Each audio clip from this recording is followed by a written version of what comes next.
Hi all, welcome back.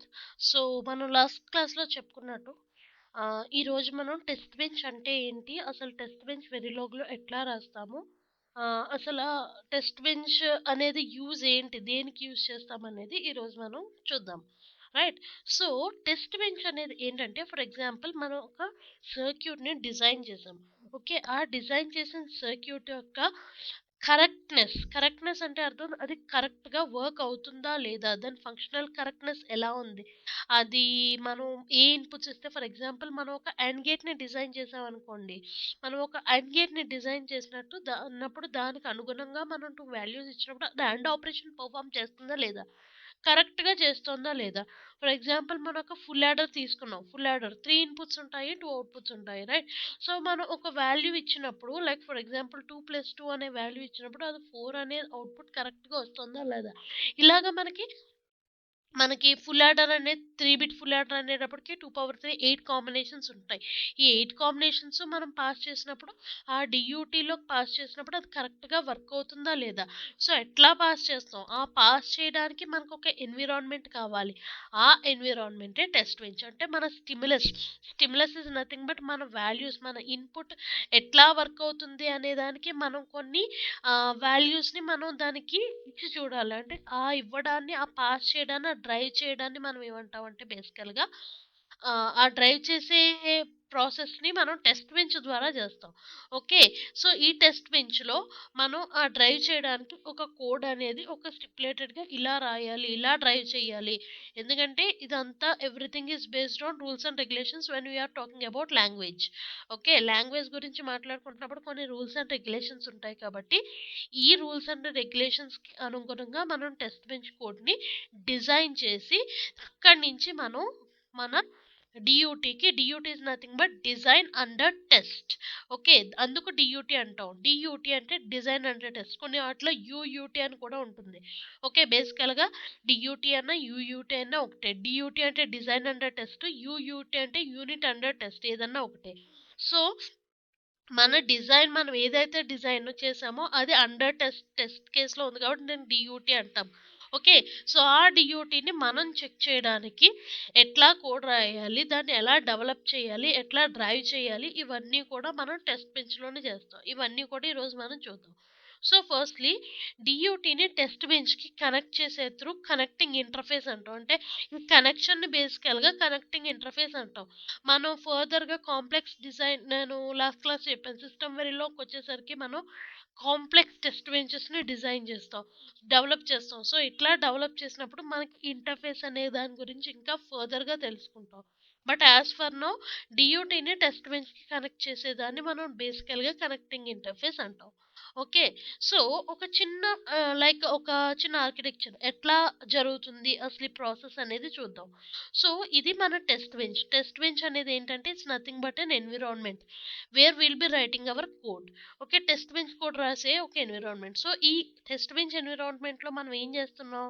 Stimulus అంటే nothing but మన input. For example మనం 3 bit adder అనుకుంటే 000, 001, 010. సో, ఇదంతా మన stimulus. Nothing but packets of data. ఈ స్టిమ్యులస్‌ని మన డీయూటీకి పంపిస్తాం. ఓకే. డ్రైవ్ చేస్తున్నాం. పంపించడం అంటే అక్కడ మనం ఏమి చేసేదేమి ఉండదు. డ్రైవ్ చేస్తున్నాం మన వాల్యూస్‌ని డీయూటీకి. ఎట్లా డ్రైవ్ చేస్తాం? ఫ్రమ్ టెస్ట్ బెంచ్ టు డీయూటీ మనం డ్రైవ్ చేసాక, ఆ డీయూటీలో మళ్ళా మనకి ఇక్కడ డీయూటీలో మనకు వర్కౌట్ అయ్యి అంటే మనం రాసే లాజిక్‌లో ఈ వాల్యూస్ వచ్చేసి మనకి ఇక్కడ సిమ్యులేషన్ జరిగి మనకేమవుతుందంటే మన మానిటర్‌లో మళ్ళా మనకి అవుట్‌పుట్ అనేది కనిపిస్తుంది. సో, బేసికల్‌గా ఇక్కడ జరిగే ప్రాసెస్ ఇది టెస్ట్ బెంచ్‌లో. స్టిమ్యులస్ డీయూటీలోకి వెళ్ళి, డీయూటీలో అక్కడ లాజిక్ అంతా వర్కౌట్ అయ్యి నార్మల్‌గా మానిటర్‌లో మనకు అవుట్‌పుట్ కనిపిస్తుంది. సో, ఇక్కడ ఒక చిన్న ఎగ్జాంపుల్ చూద్దాము. Okay. So, module full adder input ABC ఇది మన ఆర్టీఎల్ కోడ్. ఓకే. ఇది మన test bench code. Right? So, మన ఆర్‌టిఎల్ కోడ్‌లో ఓకే. బేసికల్‌గా ఇది ఫుల్ యాడర్ కనుక మనకి 3 ఇన్‌పుట్స్ ఉంటాయి. ఏబీసీ అండ్ 2 అవుట్‌పుట్స్ ఉంటాయి. సో, మనం లాజిక్ రాసాం. డేటా ఫ్లో మోడలింగ్ ద్వారా యూజ్ చేసి ఆపరేటర్స్ ద్వారా మీకు ఆల్రెడీ తెలుసు. స సమ్ ఎక్స్‌ప్రెషన్ ఏంటి? A XOR B XOR C in. So, దాన్నే ఆపరేటర్స్ యూజ్ చేసి A XOR B XOR C in. క్యారీకి AB plus BC plus CA. So, A and B plus అంటే or, B and C or C and A. Okay. So ఇది మన ఆర్టిఎల్ code. So దీనికి ఇప్పుడు ఈ ABC in వాల్యూస్లోకి మన 000001010 ఇలా కొన్ని వాల్యూస్ డ్రైవ్ చేస్తాం. డ్రైవ్ చేసినప్పుడు ఇది ఆ వాల్యూస్ని ఇక్కడ వాల్యూస్ అసైన్ అయ్యి వీటిలోకి మనకి మళ్ళా అవుట్పుట్ అనేది ఇక్కడ మన మానిటర్లో అవుట్పుట్ చూపిస్తుంది. ఓకే. సో, ఇక్కడ ఈ ప్రాసెస్ బేసికల్‌గా ఎలా జరుగుతుంది? ఇది మన ఆర్‌టిఎల్ కోడ్ కదా! ఇక్కడ మీరు చూస్తే ఇది మన టీబీ కోడ్. సో, టీబీ కోడ్‌లో ఏబీసీన్ అనేవి రెజ్, సమ్ క్యారీ అనేవి వైర్. సో, ఇక్కడ ఇక్కడ ఏబీసీన్ సమ్ క్యారీ ఉన్నాయి. ఇక్కడ ఏబీసీన్ సమ్ క్యారీ ఉన్నాయి. ఓకే. ఇవి inputs and outputs of some carry.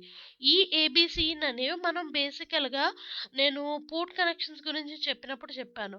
బేసికల్‌గా మనం ఆర్‌టిఎల్‌ని డీయూటీకి కానీ, లేదంటే ఒక మాడ్యూల్‌ని ఇంకొక మాడ్యూల్‌కి కానీ కనెక్ట్ చేసినప్పుడు ఆ కనెక్షన్స్ అన్నీ ఎప్పుడు సేమ్ నేమ్‌తో ఇస్తూ ఉంటాం. అలాగే ఇక్కడ కూడా ఏబీసీను సమ్ క్యారీ. ఇక్కడ మనం డిఫరెంట్ నేమ్స్ తీసుకోవచ్చు. Like a dot TB, B dot B TB, C in TB ఇలా కూడా తీసుకోవచ్చు.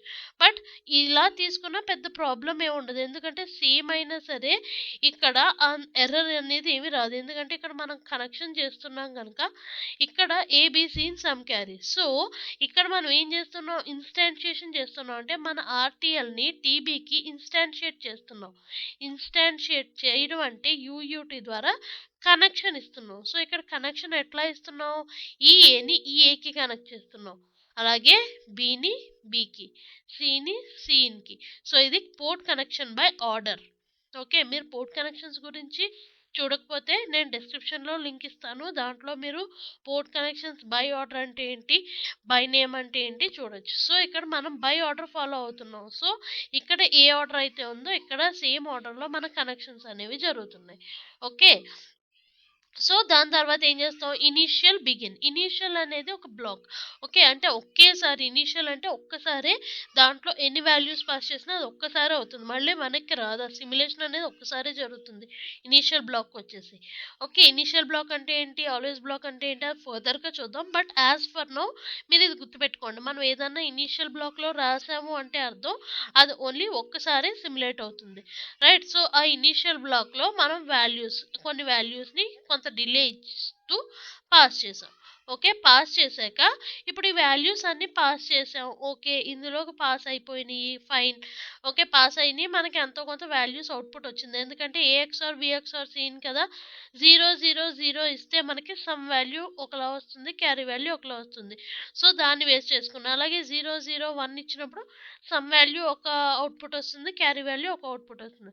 సో, ఈ అవుట్‌పుట్స్ అన్నీ మనం సిమ్యులేట్ అయిపోతే మనకి సిమ్యులేషన్ ఈస్ డన్. మనం ఒకవేళ ఇక్కడ మానిటర్ అనే ఒక టాస్క్ అనేది యాడ్ చేయకపోతే బేసికల్‌గా ఇక్కడ ఏమవుతుంది? ఈ వాల్యూస్ అన్నీ సిమ్యులేట్ అయిపోతాయి. అండ్ అంతా అయిపోయింది. బానే ఉంది. సో, మీకు ఫైనల్‌గా అవుట్‌పుట్ ఏమొస్తుందంటే simulation is finished. That everything is done. మీ వర్క్ అంతా అయిపోయింది అనేది మాత్రం సిమ్యులేషన్ తెలుస్తుంది. బట్ అక్కడ ఏం అవుట్‌పుట్ వచ్చింది? ఎలాంటి అవుట్‌పుట్ వచ్చింది? అవుట్‌పుట్ మనకు కావాల్సిందేనా? మనకు వచ్చింది కరెక్టా? కాదా? ఇవన్నీ తెలుసుకోవాలంటే మనం డాలర్ మానిటర్ అనే సిస్టమ్ టాస్క్‌ని యూజ్ చేస్తాం. ఓకే. సో, ఈ సిస్టమ్ మనకి various types of system task ఉంటాయి. ఇవన్నీ ఎందుకంటే మనకి మన మానిటర్ అంటే మన లాగ్ ఫైల్ మన అవుట్‌పుట్ విండోలో చూసే విండోలో మీరు ఈడీఏ ప్లేగ్రౌండ్ చూస్తే మనకి కింద లాగ్ ఫైల్ ఉంటుంది. అందులో మనకు అవుట్‌పుట్ కనిపించాలి అంటే ఇలాంటి సిస్టమ్ టాస్క్ యూజ్ చేస్తే ఇట్స్ జస్ట్ లైక్ ప్రింట్ఎఫ్. సిలో మీరు ప్రింట్ఎఫ్ చూసుంటారు కదా! దేనికి? మన అవుట్‌పుట్ విండోలో ఏదైతే మనం ప్రింట్ఎఫ్‌లో టైప్ చేస్తామో అది ప్రింట్ అవుతుంది. అలాగే డాలర్ మానిటర్ కూడా. సో, మనం ఏదైతే డాలర్ మానిటర్‌లో రాస్తామో అదంతా కూడా మనకి అక్కడ లాగ్ ఫైల్‌లో అవుట్‌పుట్ అనేది మనం చూడగలుగుతాం. ఒకవేళ ఈ డాలర్ మానిటర్ రాయకపోతే మనకి అవుట్‌పుట్‌లో సిమ్యులేషన్ అయిపోయింది అని మాత్రమే తెలుస్తుంది. ఆ అవుట్‌పుట్ ఏంటి అనేది మనకు తెలీదు. రైట్. సో ఇది వెరిలాగ్ కోడ్ని ఇట్లా రాస్తాము. రైట్. ఇది వెరిలాగ్ టెస్ట్ బెంచ్ కోడ్ని ఇట్లా మెన్షన్ చేస్తాం. సో ఇక్కడ నేను లాస్ట్ టైం ఒక క్వశ్చన్ అడిగాను. బేసికల్గా మీకు పోర్ట్ కనెక్షన్స్ చెప్తున్నప్పుడు అడిగాను లాస్ట్లో క్వశ్చన్. ఓకే. బేసిక్గా మనం ఆర్టీఎల్ కోడ్ కానీ మనం అసలు పోర్ట్ కనెక్షన్స్ కానీ డేటా టైప్స్ డిక్లేర్ చేసుకున్నప్పుడు డేటా టైప్స్ గురించి చెప్తున్నప్పుడు కూడా చెప్పాను. ఇన్పుట్ అనేది మోస్ట్లీ వైర్ కింద డిక్లేర్ చేస్తాము. అవుట్పుట్ అనేది రెజ్ కింద డిక్లేర్ చేస్తాం మోస్ట్ ఆఫ్ ద కేసెస్. ఇది ఖచ్చితంగా అయిపోతుంది ఇలాగే ఉండాలి అని కాదు, but by default most of the cases ఇదే జరుగుతుంది. ఓకే. ఇది ఎందుకు అనేది కూడా నేను ఆల్రెడీ పోర్ట్ కనెక్షన్స్లో చెప్పాను. మోస్ట్ ఆఫ్ ద కేసెస్లో కూడా ఎందుకు ఇట్లాగే జరుగుతుందని మీరు కావాలంటే ఆ వీడియో వెళ్ళి చూడొచ్చు. సో కానీ మీరు టెస్ట్ బెంచ్కి వచ్చేసరికి ఏబిసిన్ అనేవి యాక్చువల్గా ఇక్కడ ఇన్పుట్స్. ఓకే. ఇన్పుట్ పోర్ట్స్కి కనెక్ట్ చేస్తున్నాం. మన ఇన్పుట్ పోర్ట్స్ అనేవి వైర్గా ఉండాలి, కానీ ఇక్కడికి వచ్చేసరికి మీరు ఏ కోడ్ అన్నా చూడండి, ఇన్పుట్స్ ఎప్పుడు రెజ్ కింద, అవుట్పుట్స్ ఎప్పుడు వైర్ కింద డిక్లేర్ చేయబడతాయి. ఎందుకు అలా డిక్లేర్ చేస్తున్నాం? ఓకే. ఈ క్వశ్చన్ మీకు చాలా మందికి డౌట్ వచ్చే ఉండొచ్చు. సో దీనికి like I'm going to give justification now.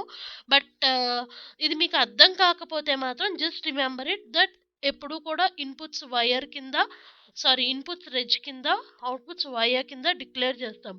So ఇప్పుడు మనం దీని జస్టిఫికేషన్ ఏంటో చూద్దాం. సో బేసికల్గా ఇన్పుట్ అనేవి బై డిఫాల్ట్ ఎలా ఉంటాయి? వైర్ కింద, అవుట్పుట్ అనేది రెజ్ కింద ఉంటాయి బై డిఫాల్ట్. ఓకే. ఇది ఆర్టీఎల్. ఓకే. బట్ టెస్ట్ బెంచ్కి వచ్చేసేసరికి ఏమవుతుంది? ఇన్పుట్స్ కింద మనం డిక్లేర్ చేసినవి రెజ్ అవుతున్నాయి, అవుట్పుట్ కింద మనం డిక్లేర్ చేసినవి వైర్ అవుతున్నాయి. ఎందుకు ఇలా అవుతున్నాయి? సో మనం ఇన్పుట్ స్టిములస్ కనుక మనం డియూటీకి, ఇది మన డియూటీ కదా, మన ఇన్పుట్ని డ్రైవ్ చేస్తున్నాం డియూటీకి, అవునా కదా? సో ఇక్కడ మన ఇన్పుట్స్ ఏంటి? ఏబిసిఎన్. ఓకే.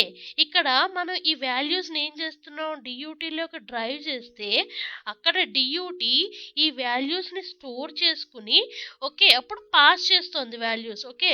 అంటే ఇక్కడ ఏమవుతున్నాయి? ఇక్కడ మన లాజిక్ చూస్తే ఇక్కడ మనం డియూటీలో ఈ వాల్యూస్ని ఇక్కడికి పంపిస్తున్నాం. అంటే ఇక్కడ ఏమవుతున్న వాల్యూస్ స్టోర్ అయ్యి అప్పుడు లాజిక్ అంటే A equal to 0, B equal to 0, C in equal to 0 అనేవి ఈ వాల్యూస్ ఇక్కడ హోల్డ్ అవుతున్నాయి. ఎప్పటి వరకు? మళ్ళా మనం ఇంకో స్టిమ్యులస్ చేసే వరకు 0, 0, 1 అని మనం వెళ్ళే వరకు కూడా ఈ A equal to 0, B equal to 0, C in equal to 0 అనేవి హోల్డ్ అవుతున్నాయి, అవునా కదా? సో ఇక్కడ మీరు టెస్ట్ బెంచ్లో చూస్తే ఏబిసి వాల్యూస్ని హోల్డ్ చేస్తున్నాయి. సో హోల్డ్ చేస్తున్నాయి అంటే హోల్డింగ్ అంటే అర్థం ఏంటి?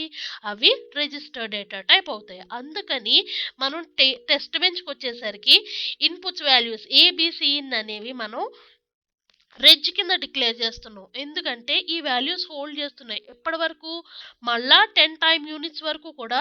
మీరు కావాలంటే మీరు వేవ్ ఫామ్స్లో చూడొచ్చు. అంటిల్ 10 టైమ్ యూనిట్స్ అంటే మళ్ళా 10 టైమ్ సైకిల్స్ వరకు కూడా. మీరు మధ్యలో 5 టైమ్ సైకిల్ దగ్గర చూస్తే A value, B value, C value 0నే ఉంటుంది అంటిల్ 10 టైమ్ యూనిట్స్. సో మళ్ళా 11th టైం క్లాక్ సైకిల్ దగ్గర ఏమవుతుంది? 0, 0, 1 అవుతాయి. ఓకే. మళ్ళీ మీరు 15th సైకిల్ దగ్గర చూసుకుంటే 0, 0, 1 ఉంటాయి. మళ్ళీ 20th క్లాక్ సైకిల్ దగ్గర 0, 1, 0 కింద చేంజ్ అవుతున్నాయి. సో అంటే ఏంటి? ఇది హోల్డ్ చేస్తుంది వాల్యూ ఏబిసిని. సో హోల్డ్ చేస్తోంది కనుక అందుకని వాటిని రెజ్ కింద డిక్లేర్ చేస్తున్నాం మనం టీబీలో. ఓకే. ఇన్పుట్లో మనం ఆర్టీఎల్లో వైర్, ఎందుకంటే అవి డ్రైవ్ చేస్తే అవేమి హోల్డ్ చేయు వాల్యూస్ని. కానీ టెస్ట్ బెంచ్కి వచ్చేసరికి అవి హోల్డ్ చేస్తున్నాయి, అందుకని అవి రిచ్ డేటా టైప్ కింద డిక్లేర్ చేస్తున్నాం. సో ఇప్పుడు అవుట్పుట్కి వద్దాం. అవుట్పుట్ ఇక్కడ ఏంటి? Some carry. సో ఇక్కడ అవి వైర్, ఎందుకంటే సమ్ క్యారీ ఎక్కడికి ఇప్పుడు మనం ఈ వాల్యూస్ని డియూటీకి ఇస్తున్నాం కదా, రైట్. ఈ డియూటీలో అసైన్ చేస్తుంది ఏబిసి వాల్యూ 0, 0, 0 అంటే 0 XOR 0 XOR 0. సో బేసికల్గా సమ్ ఈక్వల్ టు 0 అంటే ఈ సమ్ ఈక్వల్ టు 0 ఏమవుతుంది? ఇక్కడ మానిటర్కి డ్రైవ్ అవుతుంది, అవునా కదా! అంటే సమ్ ఈక్వల్ టు 0 అవుట్‌పుట్ మన మానిటర్‌లో చూపించాలంటే అది టెస్ట్ బెంచ్‌కి డ్రైవ్ అవుతుంది మళ్ళీ. So, some carry values hold చేయట్లేదు. అవి వెంటనే అంటే ఇక్కడ వాల్యూస్ ఎందుకంటే డ్రైవ్ అయిపోయాకనే మళ్ళా 10 టైమ్ యూనిట్స్‌కి మళ్ళా వాల్యూస్ చేంజ్ అయిపోతాయి. ఫర్ ఎగ్జాంపుల్ ఇక్కడ నేను 10 టైమ్ యూనిట్స్ ఇచ్చాను. ఒకవేళ 1 టైమ్ క్లాక్ సైకిలే డిఫరెన్స్ ఇచ్చాననుకోండి. అప్పుడు ఏం చేస్తాయి? వెంటనే ఈ సమ్‌ని డ్రైవ్ చేసేయాలి. ఓకే. అలాగే క్యారీ వాల్యూని కూడా టెస్ట్ బెంచ్‌కి డ్రైవ్ చేయాలి. సో, ఏమవుతున్నాయి సమ్‌ని, క్యారీని మనం డ్రైవ్ చేస్తున్నాం. డ్రైవ్ చేస్తున్నాము అంటే దానర్థం అది వైర్ డేటా టైప్. ఓకే. అందుకని ఆర్‌టీఎల్‌లో ఇన్‌పుట్, అవుట్‌పుట్ వైర్ రెజ్ అయినవి టెస్ట్ బెంచ్‌లో రివర్స్ అవుతాయి. రెజ్, వైరు అవుతాయి. ఓకే. ఇది రీజన్ బేసికల్‌గా. ఎందుకు రెజ్, వైర్ కింద డిక్లేర్ చేస్తాము అంటే so, this is the reason. Hope you got an idea on what is the test bench and ఎందుకు రెజ్ వైర్ కింద డిక్లేర్ చేస్తాము అనేది కూడా క్లియర్గా అర్థమైంది అనుకుంటున్నాను. ఇంకా అర్థం కాకపోతే మీకు ఏం అర్థం కాలేదో నాకు కమెంట్ బాక్స్లో పింక్ చేస్తే నేను దాన్ని ఎక్స్ప్లెయిన్ చేయడానికి ట్రై చేస్తాను. సో మనం టెస్ట్ బెంచ్లో ఏమేం రాస్తాం అంటే కోడింగ్ ఎలా ఉంటుంది బేసికల్గా. So test bench declare test bench as module. Okay. Declare set signals that have to be driven to DUT or UAT. ఏ సిగ్నల్స్ మనం డిక్లేర్ చేయాలో యూయూటీకి వాటిని డిక్లేర్ చేస్తాం. అండ్ అలాగే ఇన్స్టాన్షియేషన్ చేస్తాం. తర్వాత ఇనీషియల్ బ్లాక్ యూజ్ చేస్తాం వేరియబుల్స్ని, సెట్ ఆఫ్ వేరియబుల్స్ని పంపించడానికి. అండ్ అలాగే మనం కావాలి అనుకుంటే లైక్ క్లాక్‌ని ఎందుకంటే సిమ్యులేషన్‌కొచ్చేసరికి మనం సీక్వెన్షియల్ సర్క్యూట్స్‌కొచ్చేసరికి క్లాక్ జనరేషన్ ఉండాలి. సో, అలా క్లాక్ జనరేషన్ కావాలి అనుకున్నప్పుడు మనకి ఇనీషియల్ బ్లాక్ సెట్ అవ్వదు. ఎందుకంటే మీకు ఆల్రెడీ చెప్పాను కదా! ఇనీషియల్ బ్లాక్ అనేది ఒక్కసారి మాత్రమే యూజ్ అవుతుంది. రెండోసారి అది మళ్ళీ సిమ్యులేషన్ అనేది ఒక్కసారి జరుగుతుంది తప్ప మల్టిపుల్ టైమ్స్ జరగదు. బట్ క్లాక్ అనేటప్పటికి మనకు కంటిన్యూయస్‌గా జనరేట్ అవుతూ ఉండాలి. సో, అలా జనరేట్ అవుతూ ఉండాలంటే కంటిన్యూయస్ బ్లాక్ ఉండాలి. సో, ఆ కంటిన్యూయస్ బ్లాక్ వచ్చేసి ఆల్వేస్ బ్లాక్. సో, అందుకని మనం సీక్వెన్షియల్ సర్క్యూట్స్‌కొచ్చేసరికి ఇనీషియల్ బ్లాక్‌తో పాటు ఆల్వేస్ బ్లాక్‌ని కూడా యూజ్ చేస్తాం. ఓకే. సో, అందుకని ఇనీషియల్, ఆల్వేస్ 2 కూడా మనకు తెలియాలి. సో, బేసికల్‌గా మీరు కాంబినేషనల్ సర్క్యూట్స్‌లో ఇలా టెస్ట్ బెంచ్ రాస్తారు. అంటే ఏంటి module test bench. Test bench module declare చేస్తారు. Input declaration, output declaration. ఇక్కడ మీరు మళ్ళా కన్‌ఫ్యూజ్ అవ్వకండి. ఇన్పుట్ డిక్లరేషన్, అవుట్పుట్ డిక్లరేషన్ అంటే అర్థం ఏంటంటే వైరు, రెజ్ కింద డిక్లేర్ చేయడాన్ని. అంతే తప్ప ఇన్పుట్స్, అవుట్పుట్స్ కింద డిక్లేర్ చేయమని కాదు. ఏవైతే మనం అక్కడ ఆర్‌టీఎల్‌లో ఇన్పుట్, అవుట్పుట్స్ డిక్లేర్ చేసుకున్నామో వాటిని రెజ్, వైర్ కింద డిక్లేర్ చేస్తాం ఇక్కడ. Okay. Next instantiation. DUT instantiation. అంటే ఇక్కడ మీరు చేసిందే కదా! సో, ఇది ఇన్‌స్టాన్షియేషన్. రైట్? Next initial. ఇనీషియల్‌లో బిగిన్, ఎండ్. ఇనీషియల్‌లో మీరు ఏ వాల్యూస్‌నైతే పాస్ చేయాలనుకుంటున్నారో అలాగా.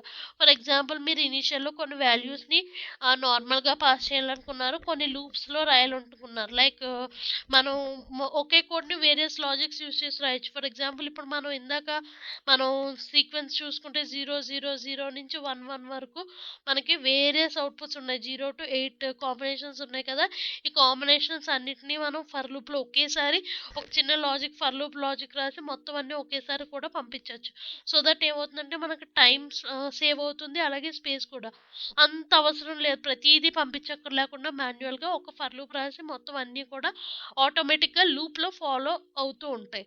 సో, అలాగా ఫర్ లూప్స్ రాస్తే దానికి వేరేగా ఇనీషియల్ బ్లాక్స్ రాసుకోవచ్చు. అండ్ అలాగే మానిటర్. డాలర్ మానిటర్ కానీ డిస్ప్లే టాస్క్స్ ఇవన్నీ మనకి వేరే డిస్ప్లే టాస్క్స్ ఉంటాయి. లైక్ డాలర్ మానిటర్ ఒకటి, డాలర్ డిస్ప్లే ఒకటి, డాలర్ రైట్ ఒకటి, డాలర్ స్టోవ్ ఒకటి. వీటన్నిటి గురించి కూడా మాట్లాడదాం. సో బేసికల్గా ఇవన్నీ ఏంటికంటే మన లాగ్ ఫైల్లో మన అవుట్పుట్ని డిస్ప్లే చేయడానికి యూజ్ చేసేవి. సో అవి కూడా మనం రాయొచ్చు. మనకు కావాలనుకుంటే మనకు డిస్ప్లే కనిపించాలి అనుకుంటే ఇవి చేసుకోవచ్చు. లేదు మాకు సిమ్యులేషన్ అయ్యిందా లేదా అని తెలిస్తే చాలు అనుకున్నప్పుడు we can just go on with this dollar monitor and dollar things. Okay. So ఇది కాంబినేషనల్ సర్క్యూట్స్తో సీక్వెన్షియల్ సర్క్యూట్స్కి రాసినప్పుడు ఇంకొకటి యాడ్ అవుతుంది. అదేంటంటే చెప్పాను కదా clock generation. Okay.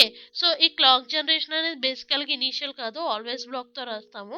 Right? So clock generation ఒకటి యాడ్ అవుతుంది. అంటే జనరేట్ చేయాలి క్లాక్ని జనరేట్ చేసి. ఎందుకంటే మనకి ఇన్‌బిల్ట్‌గా ఒక క్లాక్ ఆల్రెడీ అంటే ఏంటి మేడం ఇప్పటివరకు మనకు క్లాక్ లేనట్టా అంటే ఇన్‌బిల్ట్‌గా క్లాక్ ఉంటుంది.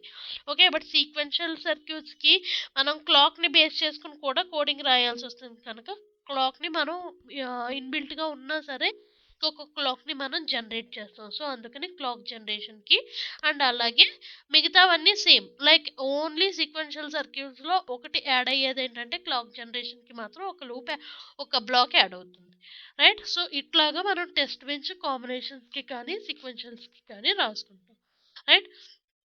సో, ఇది మన టెస్ట్ బెంచ్. సో, మీరు కావాలనుకుంటే ఇదిగో ఈ ఫార్మాట్ ఇలా రాసుకుంటాం. బేసికల్‌గా యాస్ ఎ ఫ్రెషర్ మీరు ఒకవేళ ఫ్రెషర్ అయ్యుండి మీకు కోడ్స్ మీద అంత ఐడియా లేకపోతే, మీరు ఒక ఫార్మాట్ పెట్టుకొని దాంట్లో రాయడం అనేది చాలా మంచి పద్ధతి. ఎందుకంటే సో దట్ మీకు ఒక క్లారిటీ వస్తుంది. ఒక ఐడియా వస్తుంది. ఒక ఒక ఒకే ప్యాటర్న్‌లో ఫాలో అవ్వడం వల్ల మీరు లాజిక్‌ని కూడా చాలా ఈజీగా మీరు కేటగరైజ్ ఓకే. ఫస్ట్ నేను డిక్లేర్ చేసుకోవాలి. మాడ్యూల్ డిక్లేర్ చేసుకోవాలి. ఆ తర్వాత ఇన్‌పుట్, అవుట్‌పుట్ డిక్లరేషన్స్ చేయాలి. దాని తర్వాత ఇన్‌స్టాన్షియేషన్ చేయాలి. దాని తర్వాత ఒక ఇనీషియల్ బ్లాక్ తీసుకొని, ఆ ఇనీషియల్ బ్లాక్‌లో వాల్యూస్ అన్నీ పాస్ చేయాలి. నెక్స్ట్ ఇంకొక ఇనీషియల్ బ్లాక్‌లో మానిటర్, డాలర్ మానిటర్ అని, డాలర్ ఫినిష్ అని, డాలర్ డిస్‌ప్లే అని ఇట్లాంటివన్నీ వేరే ఇనీషియల్ బ్లాక్‌లో పెట్టి చేసుకుంటారు. సో, ఇట్లాగా మీరు కేటగరైజ్ చేసుకున్నప్పుడు యాస్ ఎ బిగినర్ మీకు ఈజీ అవుతుంది రాయడం అనేది. ఓకే. అండ్ అలాగే చూసేవాళ్ళకి కూడా అర్థమవుతుంది. మీరేం చేశారు? మీ టెస్ట్ బెంచ్‌లో ఏం చేశారు? అనేది మీకు మాత్రం అర్థమైతే సరిపోదు. అందరికీ అర్థం కావాలి కనుక ఏదన్నా ఒక ప్యాటర్న్ ఫాలో అయ్యి రాసుకుంటే మీకు ఈజీగా అర్థమవుతుంది. చూసేవాళ్ళకి కూడా ఈజీగా అర్థమవుతుంది. ఓకే. సో, ఇలాగా. రైట్. సో ఇక్కడ మీరు చూసినట్టయితే ఇనీషియల్ బ్లాక్ యూజ్ చేశాను కనుక ఫరెవర్ అనే ఒక లూప్ వాడాను. ఈ ఫరెవర్ ఇవన్నీ ఏంటో తర్వాత మీకు తెలుస్తాయి. సో ఇలాగా కొన్ని చూడండి, కొన్ని ఫస్ట్ క్లాక్ జనరేట్ చేశాను. ఆ తర్వాత జేకే 2 టిక్ బి 00 అనే దానికి ఒక వాల్యూ కేస్ తీసుకున్నాను. ఓకే. నెక్స్ట్ ఇనిషియల్ బిగిన్ మళ్ళీ ఇక్కడ కొన్ని వాల్యూస్ని పాస్ చేశాను. తర్వాత మళ్ళీ ఇనిషియల్ బిగిన్లో monitor, dollar monitor, JK flip flop test బెంచ్‌ని ఇట్లా రాస్తాం. ఓకే. వన్స్ మనం రాయడం అంటే RTL coding, gate level, data flow modelling, behavioural తెలుసుకున్నాక అప్పుడు ఈ కోడింగ్స్ గురించి కూడా ఎక్స్‌ప్లెయిన్ చేసుకుందాం క్లియర్‌గా. రైట్? సో, ఇది మన టెస్ట్ బెంచ్ రాసే విధానం. Hope you got an idea on how to right a test bench and ఎందుకు టెస్ట్ బెంచ్‌లో రిజ్ అండ్ వైర్ కనెక్షన్ చేసాం. అసలు రిజ్ అండ్ వైర్‌ని ఎందుకు ఫ్లిప్ ఫ్లాప్‌లో కనెక్ట్ చేస్తున్నాము. ఇవన్నీ కూడా అర్థమైనాయి అనుకుంటున్నాం. ఇంకా ఏమన్నా ఫర్దర్‌గా డౌట్స్ ఉంటే మీరు నాకు పింగ్ చేయొచ్చు. Right? So, this is all for today. And if you like this video మీకు తెలిసి ఏం చేయాలో సబ్స్క్రైబ్ చేసి పక్కన నోటిఫికేషన్ బెల్ హిట్ చేయండి. అండ్ అలాగే ఎవరికన్నా కూడా వెరిలో కోర్స్ నేర్చుకోవాలి అనుకుంటే please share this video to them. That is all. Thank you.